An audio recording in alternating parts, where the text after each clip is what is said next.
Stories, Fables, Ghostly Tales.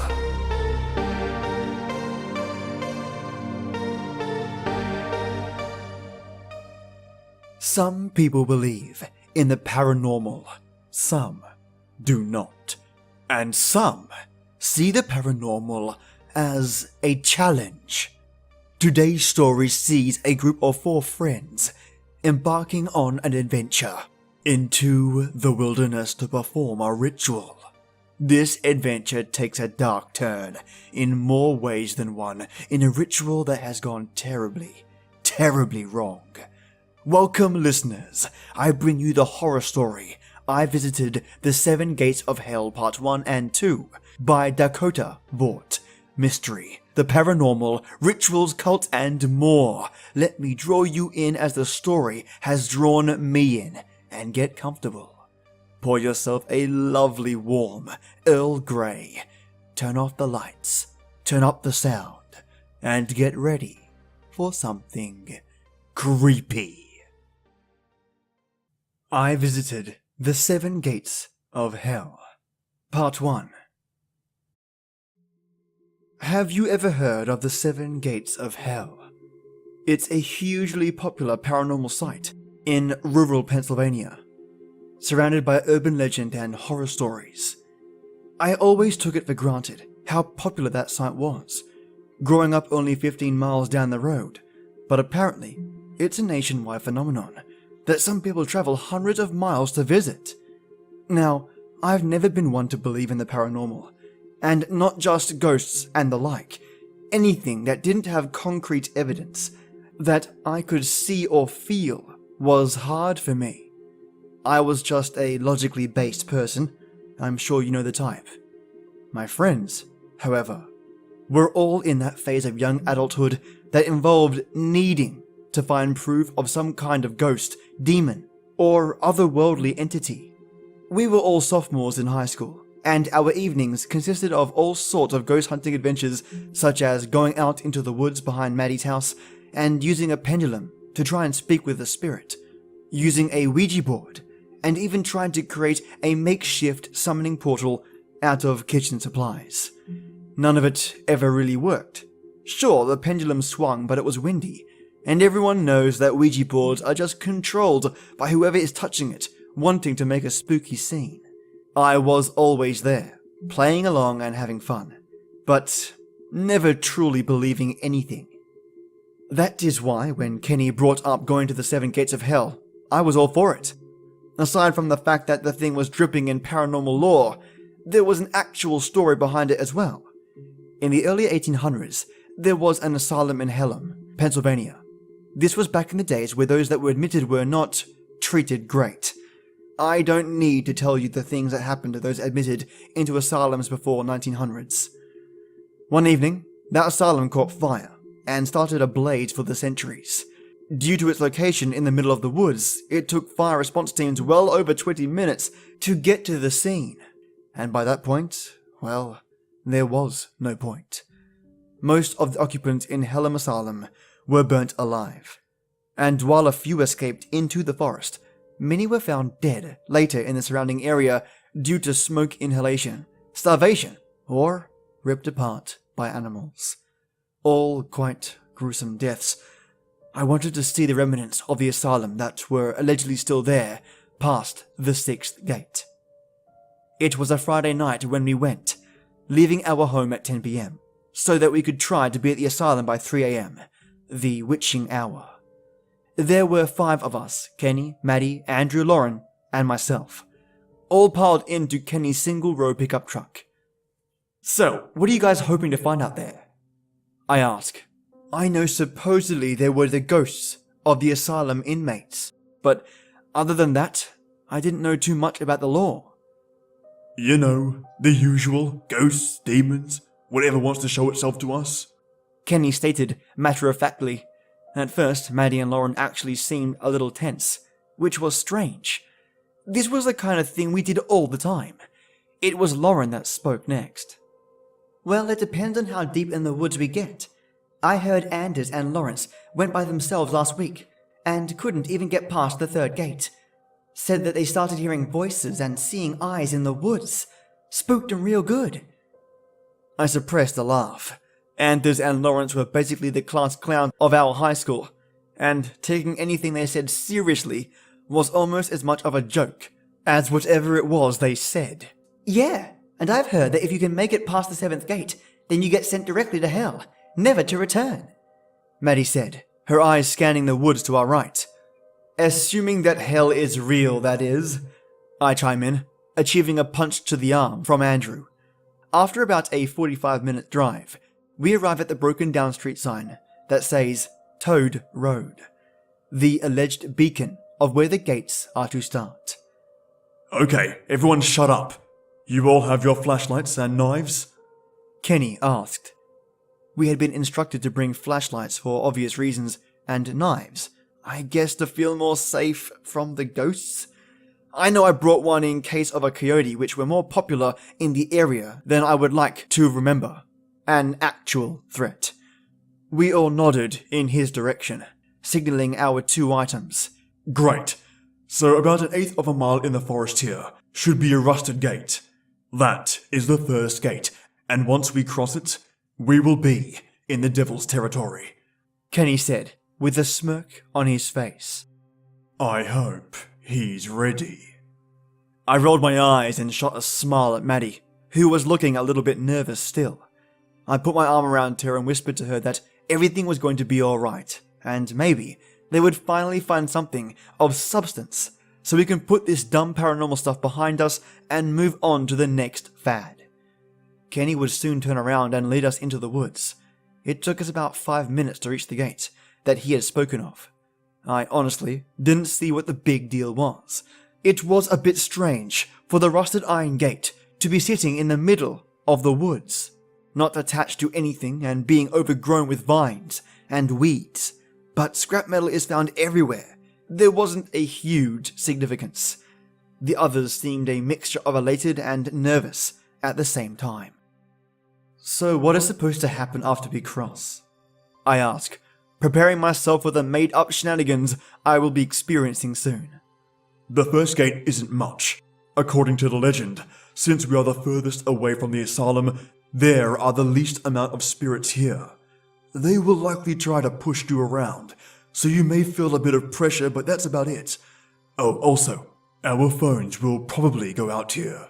Electronics don't work in the gates, so please stay close. And if you get separated from the group, just go back to the car, so you don't get hopelessly lost. I left it unlocked since we are in the middle of nowhere. Kenny banged his flashlight twice on the metal bars of the gates, causing bits of rust to spark into the air around it. Then, with a theatrical performance, he stepped to the other side of the gate. I was next to follow, and then the rest of the group, and unsurprisingly, I felt no different. We walked for a few more minutes, and I went to check my phone. It had shut off, which was strange because the battery life had been at almost 80% when we left the car. I guess cell service just doesn't work this far out in the country.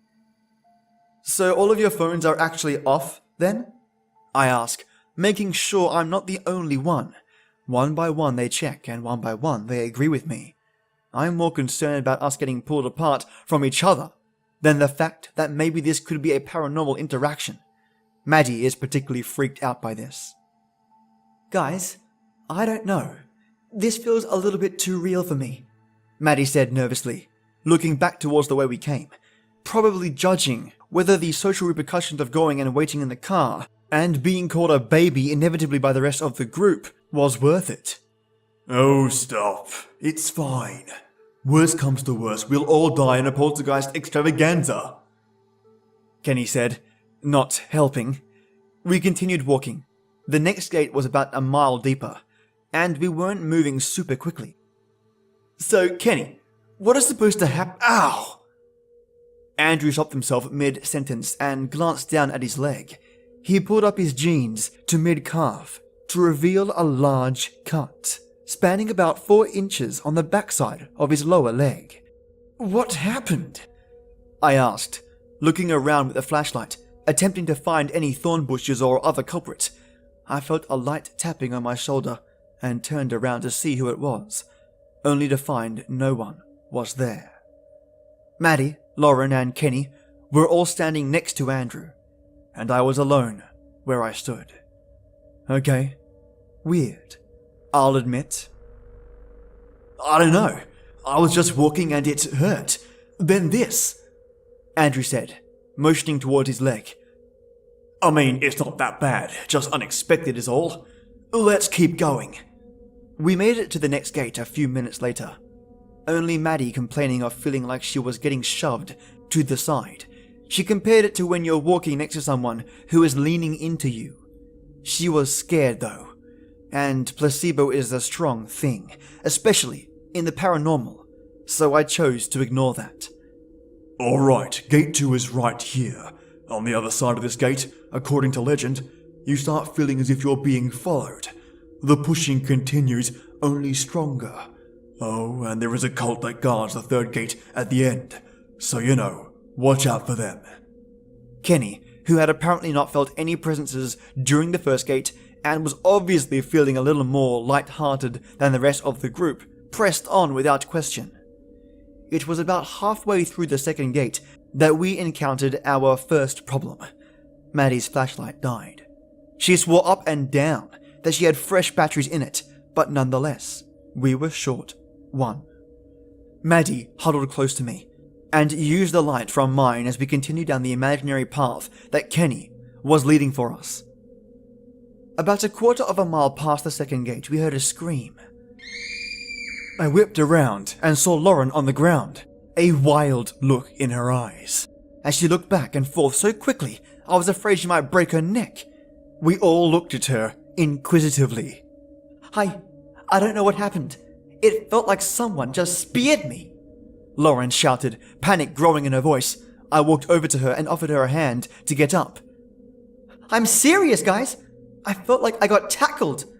I didn't just dive onto the ground and scream for no reason. Lauren shook off my hand and pushed herself up, rejoining us, shock in her face and Andrew's. Kenny clearly didn't believe her, and Maddie looked like she was on the verge of tears. As we walked, I got the increasing sensation that I was being stalked. I began looking around for the signs of a coyote, attributing the sensation to that, but I couldn't see anything that would alert me to the presence of wildlife. In fact, now that I was thinking about it, there was a surprising lack of wildlife altogether. Guys, hold up for a second. Be quiet, I asked everyone, and they all were happy to oblige. Not that anyone was really talking that much anyway. As everyone stopped, I felt a pit in my stomach start to grow. There wasn't a single noise being made. No crickets, no wind, no leaf cracking in the distance. Complete silence. That's strange, isn't it? The lack of sound? I stated my concerns aloud. I really think we should turn back. That feeling of being shoved down? That was enough for me. I don't want to mess with this stuff anymore. I'm serious. Lauren shivered as she spoke, despite the relatively warm night. Honestly, I'm down to turn around too. It's getting pretty late. Andrew spoke next, his eyes not necessarily frightened, but definitely on edge. Are you all being serious right now? Come on. We drove all the way here. We are not turning back now, Kenny said, his voice dejected. He threw his hands in the air in a fit. No, I think we should keep going. I just thought it was weird, is all. I threw back. I felt it again, after I said that, the tapping on my shoulder. As if someone was trying to get my attention but didn't want to speak. I turned my head, knowing there would be nothing there, and not being surprised when there wasn't. How much further to the third gate? It should be right around here. Let's go. Kenny swung his flashlight around and started walking again, not giving anyone else the chance to disagree. After another 2 or 3 minutes, we landed back on the road that appeared seemingly out of nowhere. There was no sound of traffic, obviously, and there was no paint on the road. It just seemed like concrete in the wilderness. The feeling of being watched was almost overwhelming now. And I have to admit, it has started freaking me out a little bit at this point. I could see in the distance another gate sitting at the end of the road. This one felt different though. Maybe because it was decidedly less rusted and antique looking. Or maybe it was because it was in a place that actually made sense for a gate to go, instead of being in the middle of the forest. Somehow it just felt strange. When we were about 10 yards away from the gate, I heard Maddie start to sob. I turned to ask her what was wrong, and I saw utter terror in her eyes. I will never forget that look. I asked what was wrong, and she couldn't even speak. She just pointed to the sides of the roads. In the darkness, where the road dropped off into more grass and trees, sitting just along the edge of our vision, were bright green eyes. Hundreds of them. It took all of 5 seconds for the rest of our small group to see what Maddie did. Those green eyes, unnaturally bright in the darkness of the forest surrounding them. Lauren let out a shriek, and Andrew just about jumped out of his skin despite not actually making a scream. I swear Kenny actually smiled, as if he was happy to finally have something to talk about. His smile didn't last. I know he wants to see something metaphysical more than any of the rest of us, but even for him, this felt like more than we bargained for. One by one, what felt like thousands of men stepped out of the shrubbery on either side of the road, each holding some sort of weapon. My heart dropped. Maddie is clinging onto me, her face shoved into my chest, sobbing. Andrew looks distant, like his brain wouldn't allow him to process the situation. Lauren was also crying silent tears, and Kenny had an awful grimace that came from trying to look like he wasn't scared to preserve his social status, and actually shitting his pants. The figures were silent as they approached. They were humanoid in shape, but something about them was distinctly wrong. Maybe it was the way they appeared, darker than they should have, even as they got closer and our flashlights could reach them. Maybe it was the way they seemed to float instead of walk as they moved. Or maybe it was the noise that emitted from them. It was subtle, a small static-like white noise. But it's amazing how loud things sound when you haven't heard noise at all in the last 45 minutes. 3 of the figures maneuvered themselves between us and the third gate, their gaze never breaking from our own. One stepped forward, his hands wrapped around what appeared to be a shotgun, the other 2 clutching giant clubs made of wood and scrap metal. You will turn around now. The voice didn't come from the man with the shotgun, but rather boomed through the air, as if the world itself was speaking to us. Of course, my initial reaction was to turn around and get right the fuck out of there, as was everyone that was sane in our group. Kenny, however, stared forward with more purpose and drive than I've ever seen. He had finally done it. He had contacted and seen with his own 2 eyes something from another world. We all had. However, unlike the rest of us, it hadn't frightened Kenny. It made him want to know more. No. We are going to keep going. This is public land. You can't stop us. I don't believe that you will pull that trigger. Kenny spoke back to the creatures with a calm precision. He really meant what he was saying, and I couldn't understand how. I fought every urge in my body to turn around and bolt, and I walked forward to put my hand on Kenny's shoulder. We need to go, man. I don't think these guys are fucking around. We need to go. I put emphasis at the end of the sentence, hoping that my good friend was just in some kind of shock-induced state of overconfidence. I turned him around to look at the rest of us instead of them. Look at Maddie. And Lauren! I pointed at the two girls, the former's head in her hands, trying to avoid her surroundings, and the latter sitting down next to Maddie, trying to put on a tough face and hardly succeeding. What? Do you want to chicken out? Just like Anders? This is all just meant to scare us, okay, Daniel? Nothing is going to happen. A crack once again pierced the night. I knew instantly that the shotgun had been fired. I didn't even have time to scream before Kenny was gone. I don't mean gone as in dead, I mean gone. Ceased to be around. There was no trace of him. One moment he was talking to me, and the next my hand was no longer on the shoulder of my childhood best friend, but rather floating through air back to my side. The figures were gone too. Kenny! Kenny! I shouted into the nothingness. The sound was gone again, along with the creatures, so my voice felt like it would travel miles, but nothing came back. I turned back to everyone else, and they looked as petrified as I was. Where is he, Daniel? He was just right there. You had your damn hand on his shoulder, Daniel. Where is he?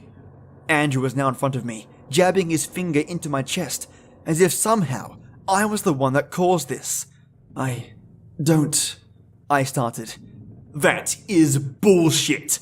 Andrew shoved me hard enough that I stumbled backwards and almost fell over. People don't just disappear. His rage quickly dissipated into worry as he walked over to where Kenny was just a few moments before and dropped to his knees. We have to leave now. Tell the police what happened. I don't know. We can't just abandon him out here, Andrew. We have to keep going. It was Lauren that spoke this, the steely look on her face, much different than the one she was wearing only a minute ago. She was right. If we left right now, Kenny might as well be dead. He still might be dead, but if we keep going, maybe we can find those creatures again and try to strike a deal. There was nothing I wanted more than to leave this forest and never come back. But at this point, we didn't have a choice. Maddie looked up for the first time since the dark men arrived, her entire face red and tears staining her cheeks.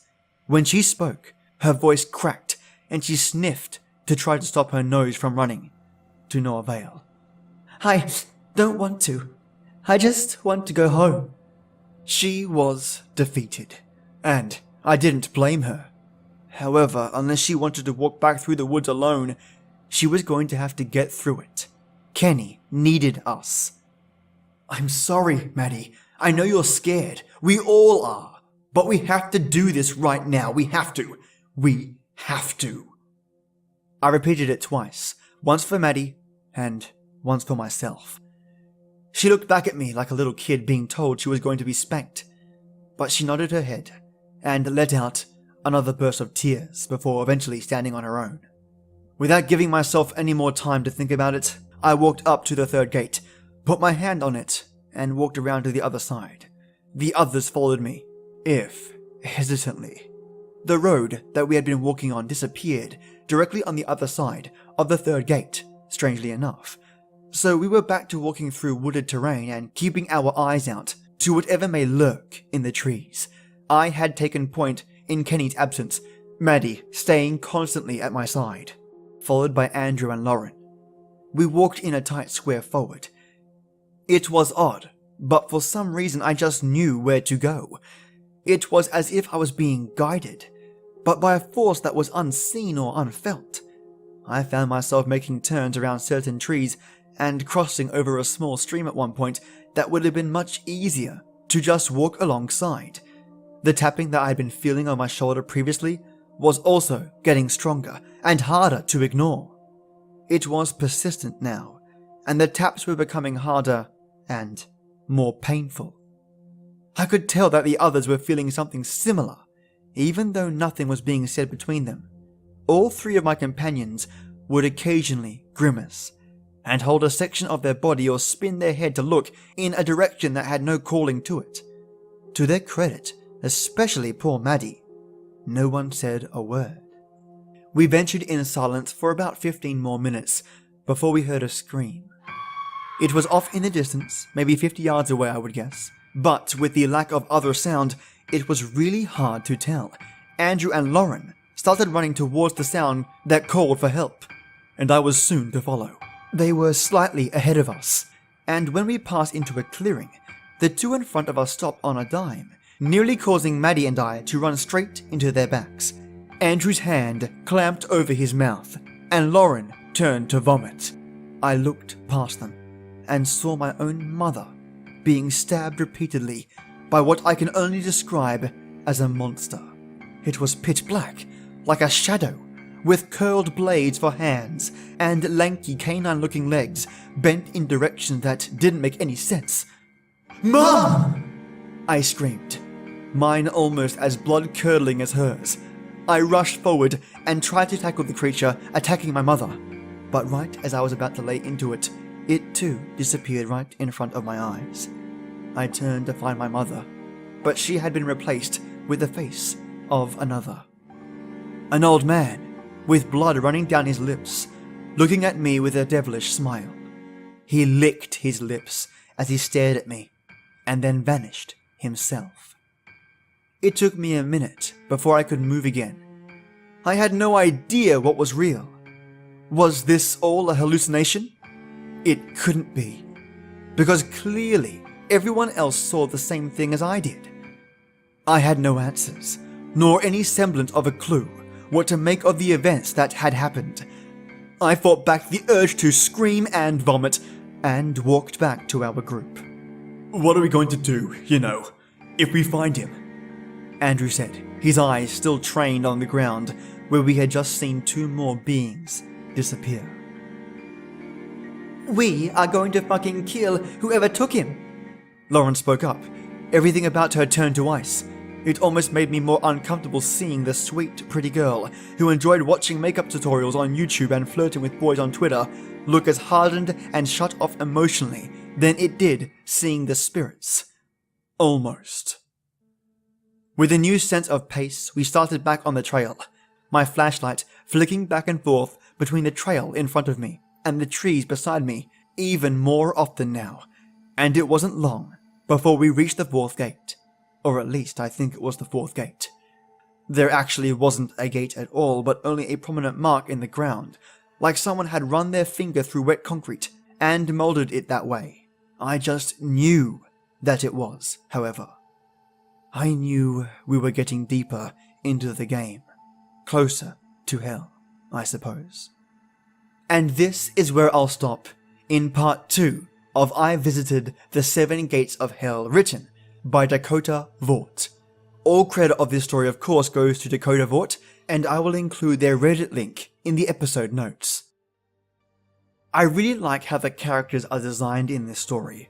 Not only are they believable, but they have a certain attitude to them that really cements them in the world that they're written into. The dialogue from each of the characters serves to separate one from the other quite clearly, and the clear dynamic in the group, from leader to follower to the one who is sensitive to ghosts and spirits, really adds a sense of depth to the story, enriching it and making it stand out. For me, I sometimes have a hard time getting immersed in a story, and it's stories written like this that really pulls me in. People behaving like people is surprisingly hard to imitate in a narrative form, and including dialogue that both pushes the story along and makes it interesting at the same time is a feat in itself. This is one of those stories that keeps you interested, has you siding with the protagonist, and enjoying the company of the other 3 characters. Very well written, Dakota Vaught. So my question is, where the hell is Kenny? Now, I haven't read the rest of the story. I like to experience it with you all. So I'm stuck here at part 2 wondering what the hell happened to him. Now at this point I'm going to guess. My guess would be that Kenny is in on this. Otherwise, why else would he be smiling? And otherwise, how else would he know the way? Sure, he could guess, and sure, it could be by chance. But I think Kenny knows a lot more than his friends would ever realize. Do you think Kenny is in on this, or do you think it's just unfortunate that his machismo got him kidnapped? Let me know. I'd love to hear what your thoughts are. Stick with me Wednesday, mates, and I'll continue this awesome story. I'm really enjoying it. Also, a huge thank you to all the iTunes reviews coming in. I really appreciate it. If any of you are wondering how to leave an iTunes review, all you have to do is click on Leave iTunes Review on SoundCloud or find me on Google, typing in Stories, Fables, Ghostly Tales, and you'll see me there on iTunes. Click the podcast logo and bam, just as easy as that to leave a review. Apple doesn't always make it easy, but that's the fastest way to do it, and I appreciate every single one of those reviews. Thank you so much, and please leave a comment so I can thank you in the shoutouts. As sometimes, without comments, I can't tell who to thank, and I really want to thank you.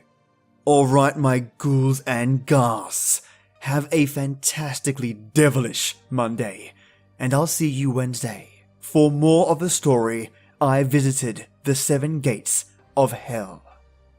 As always, till next time.